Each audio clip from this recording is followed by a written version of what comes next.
Nababahala si Senate Minority Leader Alan Peter Cayetano sa persepsyon sa Pilipinas ng buong mundo. Sa gitna ito ng malawakang korupsyon, partikular na mga maanumalyang flood control projects ng pamahalaan. Paliwanag ni Senador Alan Cayetano, kinakantsawan kaugnay ng korupsyon ng mga Pilipino na naglalakbay sa ibang bansa kung saan mahigit 10 milyong Pilipino ang nasa abroad. Tinatamaan rin anya ang imahe ng Pilipinas kung saan apektado nito ang investment o ang pamumuhunan sa bansa.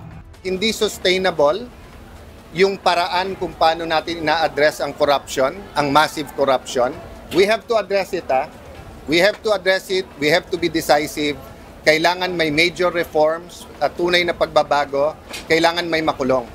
Pero the way we're doing it, na parang circus araw-araw, lubusan na apektuhan ang image ng ating bansa.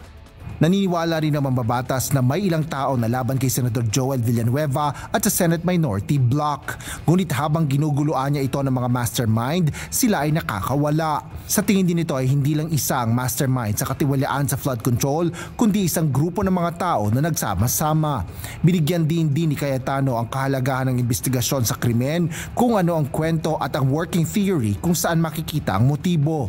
Bagaman may mga tao anyang nasa isip ng mga tao, ngunit mas nararapat anyang mga ebidensya ang magsalita sa sarili nito.